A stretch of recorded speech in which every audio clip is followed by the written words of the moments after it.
राजा जनक जी धनुष यज्ञ रखे हैं। उनका प्रण यही है कि जो धनुष तोड़ेगा उसी के गले में सीता जी वरमाला डालेंगी। इसी विषय पर हम कथा कहेंगे। पहले प्रभु श्री राम का नाम ले ले। मंगल भवनय मंगलहारी द्रवहु सुदशरथ अजिर बिहारी। मंगल भवनय मंगलहारी द्रवहु सुदशरथ अजिर बिहारी। अमंगल को हरने वाले प्रभु श्री राम जी जहाँ रहेंगे वहाँ अमंगल नहीं होता। अमंगल को हर कर अमंगल में बदल देते हैं। ओ प्रभु श्री राम जी को मैं करबद्ध होकर के प्रणाम करती हूँ। आप सबसे निवेदन है कि आप सब मेरी कथा सुनिएगा। ये मैं जानती हूँ कि मेरी कथा ताम झाम वाला बाजा गाजा के साथ तो है नहीं, न मंच अच्छा है, सुनने में अच्छा नहीं लगेगा। बहुत लोग ताम झाम के पीछे भागते हैं, वही अच्छा लगता है, मुझे भी वो अच्छा लगता है। लेकिन हम भी जो कथा कहते हैं आप सुनेंगे तो मुझे बहुत अच्छा लगेगा। मुझे सहयोग आप सबका मिलेगा, आप सबका प्रेम मिलेगा। हम यही चाहती हूँ कि आप सब भी मेरा कथा सुनेंगे तो अच्छा ताम झाम नहीं है, अच्छा नहीं लगेगा तो लेकिन ज्ञान जरूर होगा। बात वही है लेकिन थोड़ा बदल जाता है, ताम झाम से अच्छा लगने लगता है। मेरे पास वो चीज़ नहीं है तो अच्छा नहीं लगेगा, लेकिन कथा तो कथा है, सुनने में अच्छा तो ज़रूर लगेगा। तो आज हम कथा यही कहेंगे कि स्वयंवर रखे हैं राजा जनक जी। देश देश के राजा लोग का निमंत्रण पठाए और बुलाए हैं और आए हुए हैं। या राजा महाराजा लोग तो देश देश से आए हुए हैं, लेकिन उसमें देवता दानव असुर सब लोग अपना रूप बदल बदल करके आए हुए हैं। साधु संत ऋषि महर्षि देवता पितृ सारे लोग आए हुए हैं। राजा महाराजा लोग असुर तो रूप बदल कर आए हुए हैं धनुष तोड़ने के लिए।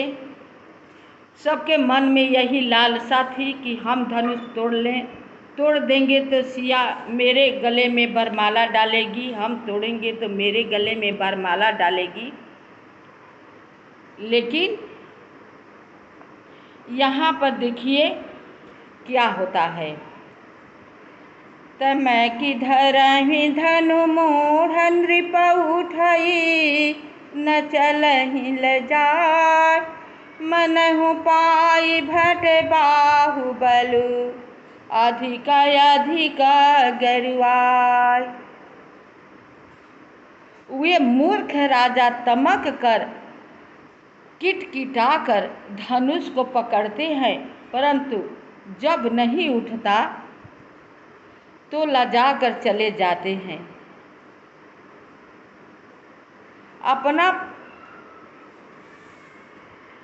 बल कथा लगा लगा कर हम बली हैं तो हम बली हैं, हम धनुष को उठाकर तोड़ देंगे, इनसे नहीं टूटेगा तो हम तोड़ देंगे। ये सब लोग जाते हैं बारी बारी से,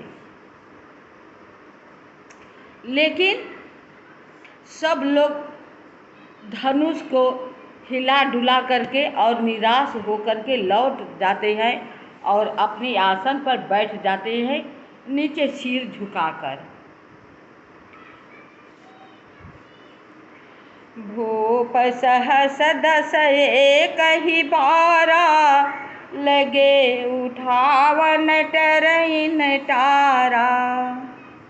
डगई न शंभु सरासन कैसे, कामी बचन सती मनु जैसे। अब क्या सब राजा लोग करते हैं,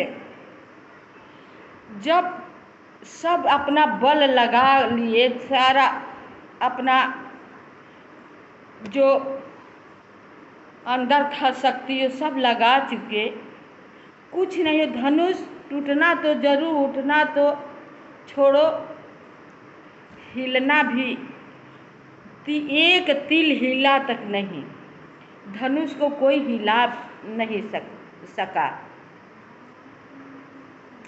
अब क्या करते हैं कि 10,000 राजा एक ही बार चलते हैं उठाने के लिए। 10,000 राजा नहीं, 10,000 राजा मिलकर अगर धनुष तोड़ेंगे तो किसके किसके गले में जानकी जी वरमाला डालेंगी। यहाँ जब 10,000 राजा होंगे तो 20,000 तो भुजा ही हो जाएगी। तो 10 दिशाओं मिल करके अब बारी बारी से 10,000 राजा गए तोड़ने के लिए, लेकिन धनुष टूटना उठना तो छोड़िए, हिला तक नहीं। सब नृप भय जगु उपहासी, जैसे बिनु विराग सन्यासी। कीरति विजय वीरता भारी, चले चाप कर बरबस हारी। सब राजा नृप जो लोग थे सब लोग उपहास के पात्र बन गए और सबकी विजय वीरता निराश हो गई। अपने अपने आसन पर हार कर जाकर बैठ गए। श्रीहत भय हारी हिये राजा, बैठे निज निज जाई समाजा। नृपन बिलोकी जनक अकुलाने, बोले बचन रोष जनुसाने। राजा लोग हृदय से हार कर श्रीहीन हतप्रभ हो गए और अपने अपने समाज में जा बैठे।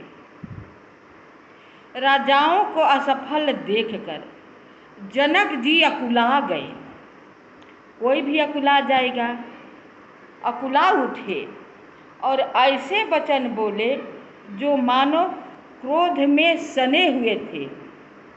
अब राजा जनक जी घबरा गए बिल्कुल, कितने राजा बारी बारी से आए हुए हैं, अब कोई तो तोड़ना तो दूर हिला भी नहीं सका और सब हार कर सिर नीचे नीचे कर कर के बैठ गए। अब राजा जनक जी परेशान हो गए, बिल्कुल परेशान हो जाते हैं। अब अपने सिंहासन से अकुला कर उठते हैं क्रोध में होकर के। द्वीप दीप के भूपति नाना, आए सुनि हम जो पन उठाना। देव दनुज धरि मनुज शरीरा, विपुल वीर आए रणधीरा। मैंने जो प्रण ठाना था उसे सुनकर द्वीप द्वीप के अनेकों राजा आए, यहाँ तक कि देश देश के राजा लोग आए। देवता और दैत्य भी मनुष्य का शरीर धारण करके आए तथा और भी बहुत से रणधीर वीर आए। कुंवरी मनोहर विजय बड़ी, कीरति अति कमनीय। पावनिहार बिरंचि जनु, रचे उन धनु दमनी। परंतु धनुष को तोड़कर मनोहर कन्या, बड़ी विजय और अत्यंत सुंदर कीर्ति को पाने वाला, मानो ब्रह्मा ने किसी को रचा ही नहीं है। अब ब्रह्मा जी बोलते हैं कि धनुष को तोड़कर इस कीर्ति को और सुंदर मनोहर का कन्या को पाने वाला कोई है ही नहीं है। उनके लिए ब्रह्मा जी रचे ही नहीं हैं इस धरती पर। अब यहाँ पर धरती बोलते हैं कि इस धरती पर किसी को ब्रह्मा जी ने रचे ही नहीं है। कहूँ काहि यहु लाभ न भावा, काहू न शंकर चाप चढ़ावा। रहूँ चढ़ाऊ तोरब भाई, तिलु भरी भूमि सकन उठ छुड़ाई। राजा जनक जी कहते हैं, तोड़ने के लिए तो लोग आए हुए हैं, लेकिन एक तिल भर भूमि को ये लोग छोड़ा न पाए।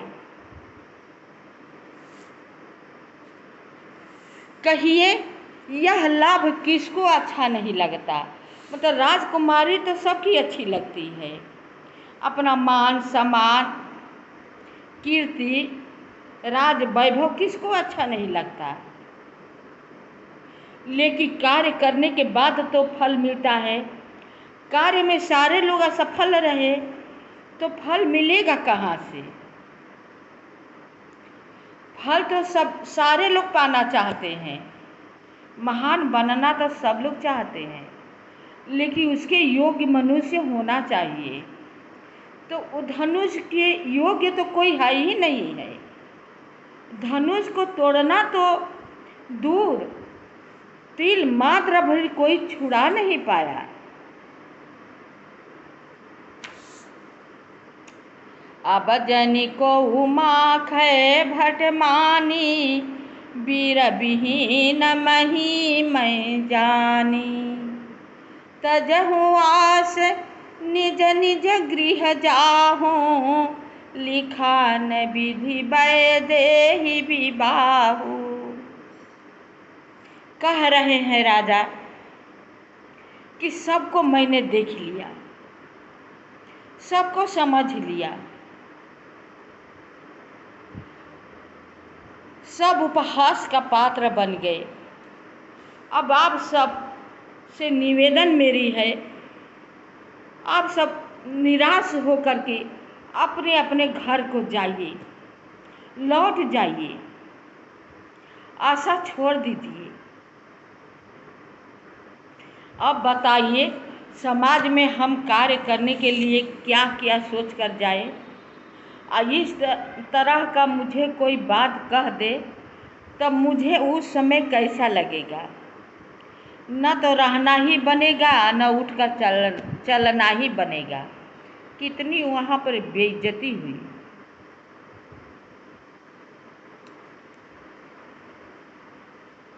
अब कोई वीरता या अभिमानी नाराज न हो। मैंने जान लिया पृथ्वी वीरों से खाली हो गई। अब आशा छोड़कर अपने अपने घर जाओ। ब्रह्मा ने सीता का विवाह लिखा ही नहीं है। अब अपने को वीरता को अभिमान मत रखना।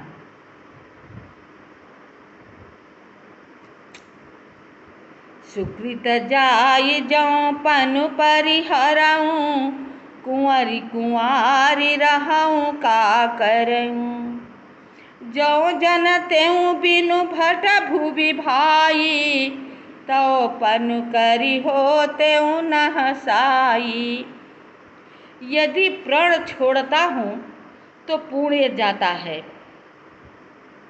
पहले के राजा महाराजा चाहे जो भी कोई सत्य के पर रहते थे। जो कह देते थे ये मुझे करना है तो करना है, पीछे हटने वाले नहीं होते थे, उसके लिए जो भी मुझे करना न पड़े। आज वही राजा जनक जी के पास आ खड़ा हुआ है समस्या। अगर प्राण मैं छोड़ता हूँ तो मेरा धर्म जाता है, अगर सीता को कुंवारी रखता हूँ तो भी मैं धर्म मेरा जाता है। अगर मैं जानता कि ऐसी स्थिति है, इस पृथ्वी पर कोई वीर ही नहीं है, ये पृथ्वी वीरों से खाली है, तो मैं ऐसा प्रण न ठानता, मैं जग हंसाई न करता, मैं किसी को अपमान नहीं कर रहा हूँ, मुझे अपने प्राण पर बहुत कष्ट हो रहा है। ये पहले मैंने बात नहीं सोची कि ये पृथ्वी वीरों से खाली है। सब लोग एक एक से वीर अपने के बनते थे। आज दिन जब अवसर आया तो सबकी वीरता हमने देख लिया।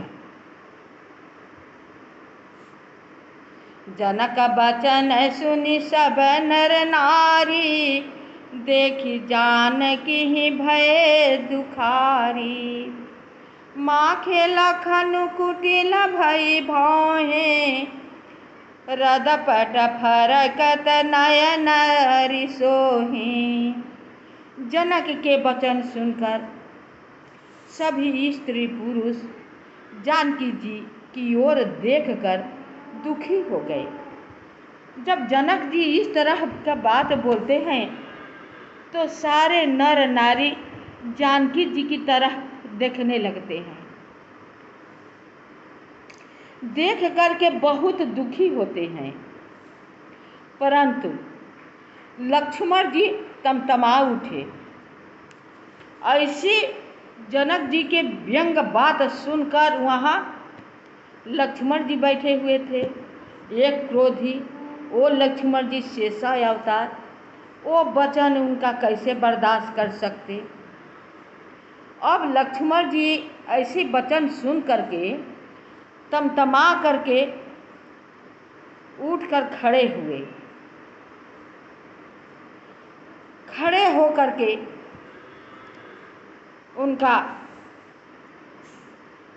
उनके भौहें टेढ़ी हो गई, ओठ फड़कने लगे और नेत्र क्रोध से लाल हो गए।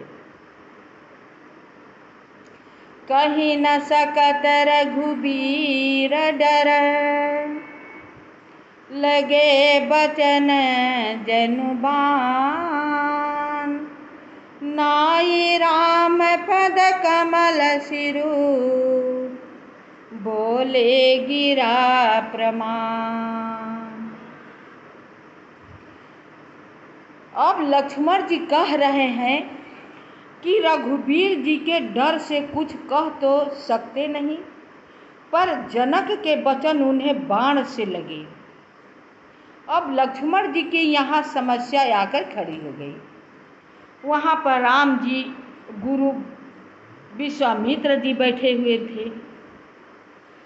अपने से बड़े आदमी के मान सम्मान भी करना है, लेकिन जनक जी के बात उन्हें बाण जैसे लगे, बर्दाश्त करना मुश्किल था।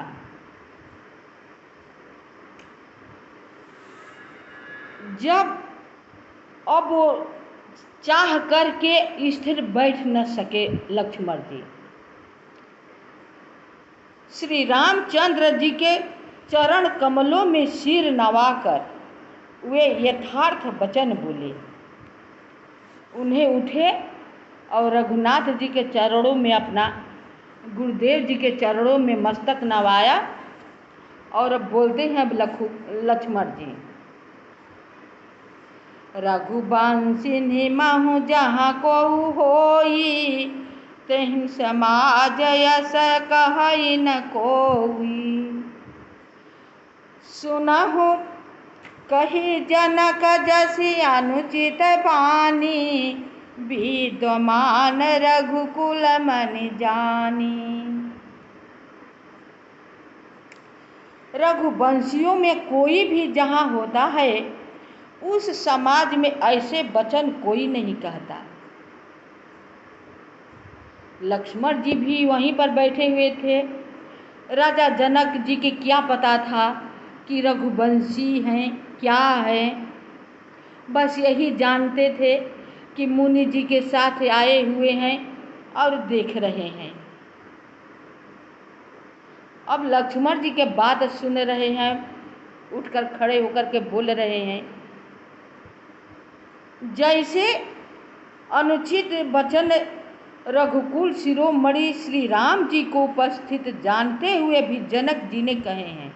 अब लक्ष्मण जी कह रहे हैं कि हम लोगों के जान करके ये ऐसी अनुचित बात कहे हैं जनक जी, हमको देख कर ये बात बोले हैं।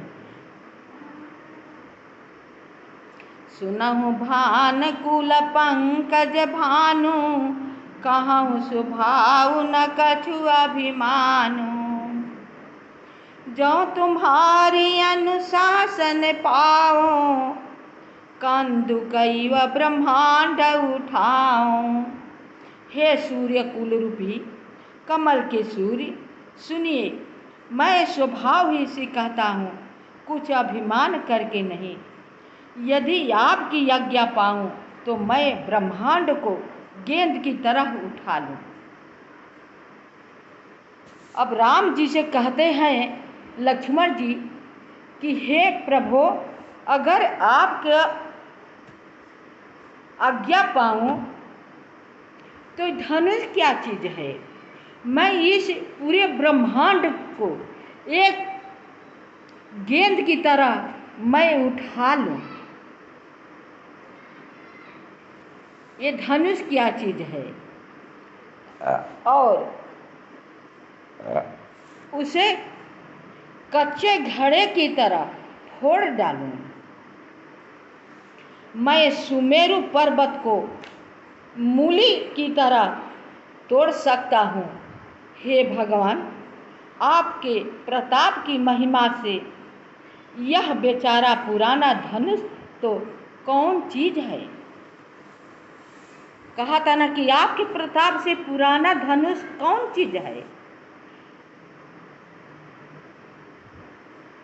लक्ष्मण जी की ये बात सुन करके जितने वहाँ पर सभी देवता लोग आए हुए थे, ऋषि मुनि लोग थे, विश्वामित्र जी थे,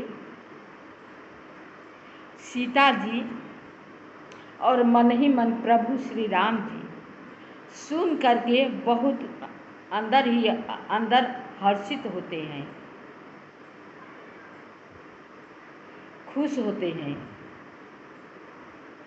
कथा को यहीं पर हम विराम करते हैं। शेष भाग अगले वीडियो में। आप सब वीडियो कथा पूरा सुन करके देख करके लाइक सब्सक्राइब अवश्य कीजिएगा, आप पूरा देखा कीजिएगा। आप ही सबका सहयोग से मैं आगे बढ़ूंगी। मेरे आगे बहुत बड़ी समस्या या खड़ी हो गई है। पहले तो मैं वीडियो करती थी ऐसे ही, मुझे करने में अच्छा लगता था, लेकिन समय इतना उल्टा चाल चल दिया है ना कि अब मुझे बनाना बहुत ज़रूरी हो गया है।